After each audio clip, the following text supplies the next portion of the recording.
नमस्कार। आज मैं आपको ऐसे एक महान वीर पुत्र की कथा सुनाने जा रहा हूँ जिसका साम्राज्य सम्राट अशोक की तरह बड़ा नहीं था, लेकिन उनकी सोच बहुत बड़ी थी। उन्होंने कहा, जो इस धरती पर जन्मा है, जो इस धरती को अपना मानता है, वही यहाँ राज करने का हकदार है। हिंदवी स्वराज उनका सपना था। जिनके पास आचार्य कौटिल्य जैसी सोच थी, जिनके पास महाराणा प्रताप जैसा शौर्य और बल था, ऐसा यह महान शख्स यानी कि प्रताप पुरंदर क्षत्रिय कुलावतंस सिंहासनाधीश्वर राजाधिराज श्रीमंत श्री श्री श्री छत्रपति शिवाजी महाराज की। सन 1627 पूरे भारत पर मुगल साम्राज्य का आधिपत्य था। उत्तर में शाहजहां तो बीजापुर में सुल्तान मोहम्मद आदिल शाह और गोलकोंडा में सुल्तान अब्दुल्ला कुतुब शाह। डेक्कन के सुल्तान सेना के लिए हमेशा मुस्लिम अफसरों को ही प्राथमिकता देते थे। बंदरगाहों पर पुर्तगालियों का कब्जा था और थल मार्ग पर मुगलों का अधिकार। इसलिए उत्तरी अफ्रीका और मध्य एशिया से मुसलमान अधिकारियों को ला पाना मुमकिन नहीं था और डेक्कन के सुल्तानों को हिंदू अधिकारी नियुक्त करने पड़ते थे। आदिल शाह की सेना में एक मराठा सेना अध्यक्ष था, शाहजी भोसले। शाहजी सेना में उच्च पद पर आसीन थे। सन 1630 में महाराष्ट्र में जुन्नर के समीप शिवनेरी किले में उनके और जीजाबाई के यहाँ एक पुत्र का जन्म हुआ। स्थानीय देवी शिवाई के नाम पर पुत्र का नामकरण हुआ, जो आगे चलकर छत्रपति शिवाजी महाराज के नाम से विश्व विख्यात हुए। शिवाजी महाराज के पिता काफी समय के लिए घर से दूर रहे थे, इसलिए बचपन में उनकी देखरेख माता जीजाबाई और गुरु दादोजी कोंडदेव ने की। दादोजी ने उन्हें युद्ध कौशल और नीति शास्त्र सिखाया, तो जीजा माता ने हिंदू धार्मिक कथाएं। जब दादोजी का 1647 में निधन हुआ, तब उनका यह मानना था कि शिवाजी अपने पिताजी की तरह आदिल शाह की सेना में उच्च पद पर आसीन होंगे, लेकिन विधि को कुछ और ही मंजूर था। सन 1646 के समय भारत में किसी हिंदू शासक का अपना स्वतंत्र राज्य स्थापित कर पाने के लिए इन 3 परिस्थितियों का पूरा होना जरूरी था। पहला, शक्तिशाली साम्राज्यों के केंद्र से दूर हो। दूसरा, जमीन खेती के लिए अनुपयोगी हो। और तीसरा, जंगलों से घिरा हुआ हो, ताकि छापामार युद्ध या फिर गोरिल्ला वॉरफेयर करा जा सके। ये परिस्थितियाँ 1646 में शिवाजी महाराज के लिए अनुकूल बनी, जब उन्होंने स्थानीय किसानों और मावली के समर्थन से अपनी सेना का निर्माण किया। शिवाजी महाराज को भली भांति ज्ञात था कि किसी भी साम्राज्य को स्थापित करने के लिए किलों की क्या महत्व है। इसलिए सिर्फ 15 साल की उम्र में ही उन्होंने आदिल शाही अधिकारियों को रिश्वत देकर तोरना, चाकन एवं कोंडाना इन 3 किलों को अपने अधिकार में कर लिया। इसके बाद उन्होंने आबाजी सोमदेव की मदद से थाना, कल्याण और भिवंडी के किलों को मुल्ला अहमद से छीनकर अपने अधिकार में कर लिया। इन घटनाओं से आदिल शाही साम्राज्य में हड़कंप मच गया। शिवाजी महाराज को रोकने के लिए उनके पिताजी को गिरफ्तार कर लिया गया। इसलिए शिवाजी महाराज ने अगले 7 वर्ष तक आदिल शाह पर सीधा आक्रमण नहीं किया। शिवाजी महाराज ने ये समय अपनी सेना को बढ़ाने और प्रभावशाली देशमुखों को अपनी ओर करने में लगाया। धीरे धीरे उन्होंने एक विशाल सेना खड़ी कर ली, जिसके घुड़सवार नेताजी पलकर ने संभाल रखी थी और पैदल सेना यशाजी कंक ने। अब तक शिवाजी महाराज के पास 42 किले भी आ चुके थे। शिवाजी महाराज के बढ़ते प्रभाव को रोकने के लिए सन 1659 में बीजापुर की बड़ी साहिबा ने अफजल खान को 10,000 सिपाहियों के साथ शिवाजी महाराज पर आक्रमण करने का हुक्म दिया। अफजल खान अपनी ताकत और क्रूरता के लिए जाना जाता था। उसने शिवाजी महाराज को खुले युद्ध करने के लिए उकसाने के लक्ष्य से बहुत सारे मंदिरों को तोड़ डाला और कई बेगुनाह नागरिकों का कत्ल कर डाला। लेकिन शिवाजी महाराज ने चतुराई और रण कौशल का परिचय देते हुए आपलं खरं यश गुडबर मावळ्यांनी केलेल्या गनिमी छापामार कामातच. पद्धति से युद्ध चालू रखा। इस समय वो प्रतापगढ़ किले में रहे, जो कि चारों ओर से घने जंगलों से घिरा हुआ था। अफजल खान ने शिवाजी महाराज को धोखे से मारने की साजिश रची। उसने शिवाजी महाराज को शिवाजी, मिलने का न्योता भेजा। आओ, हमारे गले लग जाओ, आओ। अफजल खान ने अपनी मजबूत पकड़ में शिवाजी महाराज को दबाकर मार डालने का प्रयास किया। शिवाजी महाराज पहले से ही तैयार थे। अपने छुपा के रखे हुए बाघ नखों से उन्होंने अफजल खान का पेट ही चीर डाला, जो कि खुद से 2 गुना विशालकाय था। इसके बाद प्रतापगढ़ की लड़ाई में शिवाजी महाराज ने अफजल खान की सेना को करारी मात दी। शक्तिशाली अफजल खान की हार से बीजापुर का सुल्तान स्तब्ध रह गया। अब की बार रुस्तम जमान को भेजा गया। 28 दिसंबर 1659 को शिवाजी महाराज ने रुस्तम जमान की सेना पर सामने से हमला बोल दिया।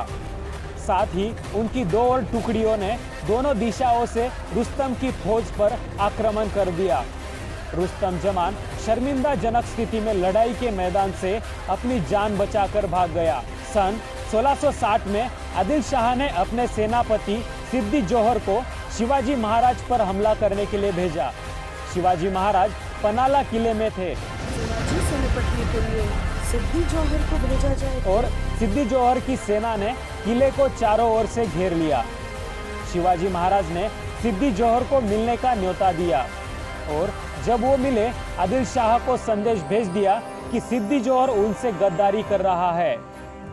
इससे आदिल शाह और सिद्दी जोहर के बीच लड़ाई छिड़ गई, जिसका फायदा उठाकर शिवाजी महाराज एक रात अपने 5000 सिपाहियों के साथ पनाला किले से बाहर निकल आए। बाजी प्रभु देशपांडे ने सिपाहियों के साथ दुश्मन सेना को उलझाए रखा, जिसकी वजह से शिवाजी महाराज सकुशल विशालगढ़ पहुंच गए। इस लड़ाई में बाजी प्रभु देशपांडे को अपने प्राणों से हाथ धोना पड़ा।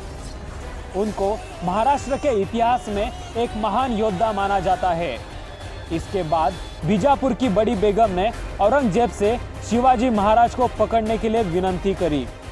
उसने अपने मामा शाइस्ते खान को 1.5 लाख सैनिकों के साथ शिवाजी महाराज से युद्ध करने भेजा।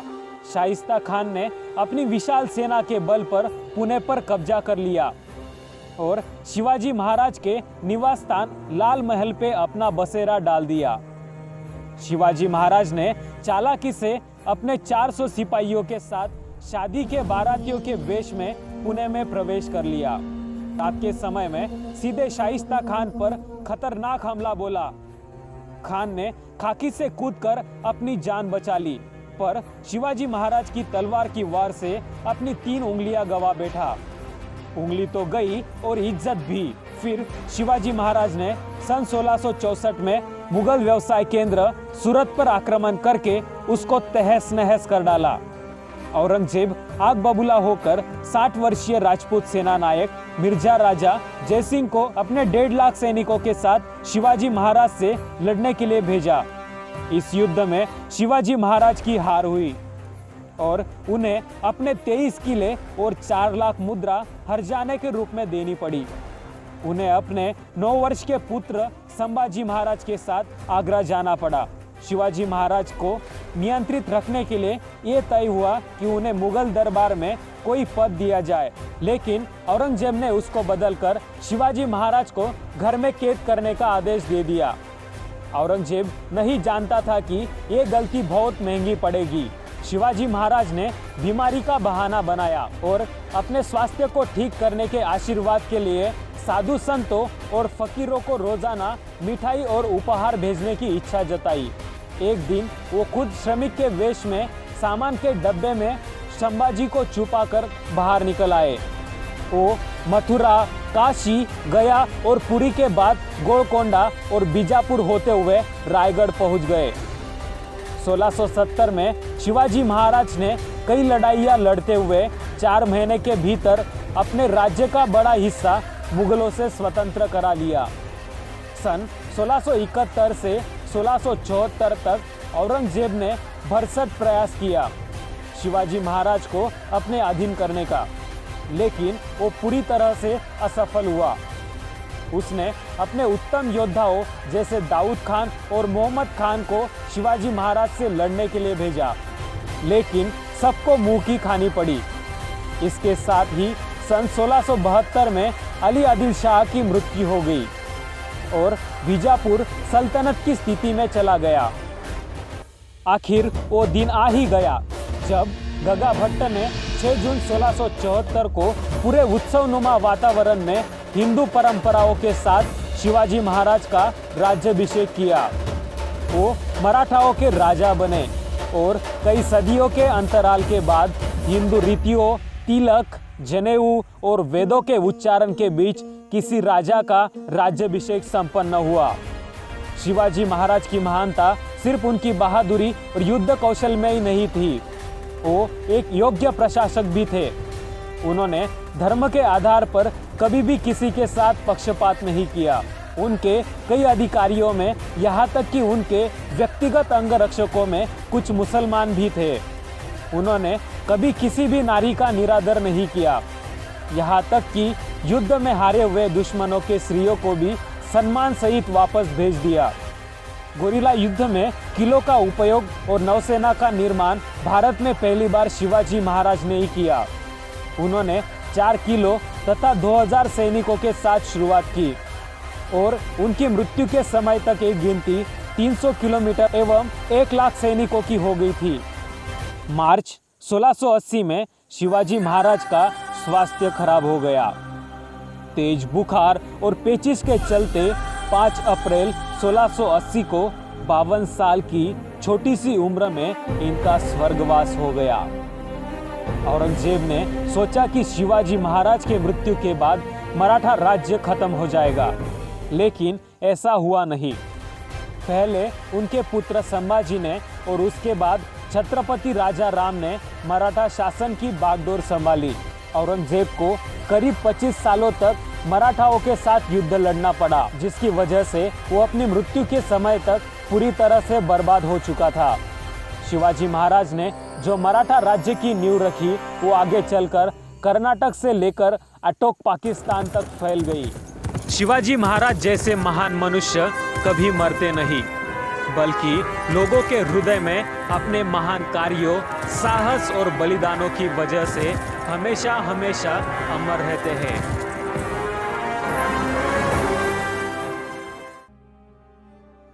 नाही पाहू शकलो आम्ही तुम्हाला हे आमचे पाप म्हणावे की दुर्भाग्य, नाही पाहू शकलो आम्ही तुम्हाला हे आमचे पाप म्हणावे की दुर्भाग्य, जन्माला आलो या कलियुगात, नाही दिसू शकला आम्हाला तो स्वर्ग। ज्या स्वर्गातले होते देव तुम्ही आणि तुम्हीच होता राज, ज्या स्वर्गातले होते देव तुम्ही आणि तुम्हीच होता राज, रयतेवर नजर उठवणाऱ्यांचा उतरवला होता तुम्ही माझ। लाग झाल्या असतील की जखमा तुम्हा, वाहिले असतील की रक्तांचे झरे, लाग झाल्या असतील की जखमा तुम्हा, वाहिले असतील की रक्तांचे झरे, आम्हाला तर तुमचा इतिहासच ऐकून राज अंगावर येतात शहारे। पराक्रमी तुमचा इतिहास राज, तो सुद्धा काहींनी बदलला। पराक्रमी तुमचा इतिहास राज, तो सुद्धा काहींनी बदलला। विकली तुमची तलवार आम्ही, फक्त फोटोच तेवढा जपून ठेवला। अहो राज, तुमचा जन्मदिन तर येते, आम्ही 2दा साजरा करतो। अहो राज, तुमचा जन्मदिन तर येते, आम्ही 2दा साजरा करतो। तुम्ही बघून हसत असाल, कोण काय काय तांग करतो। तुम्ही गेल्यानंतर राज इथे काहींनी तुम्हाला सुद्धा विकत घेतलं। तुम्ही गेल्यानंतर राज इथे काहींनी तुम्हाला सुद्धा विकत घेतलं। फोटो तुमचा दाखवून जनतेला भीक मागितलं। असा झाला महाराष्ट्र तुमचा, त्याची काय सांगू मी बाब। असा झाला महाराष्ट्र तुमचा, त्याची काय सांगू मी बाब।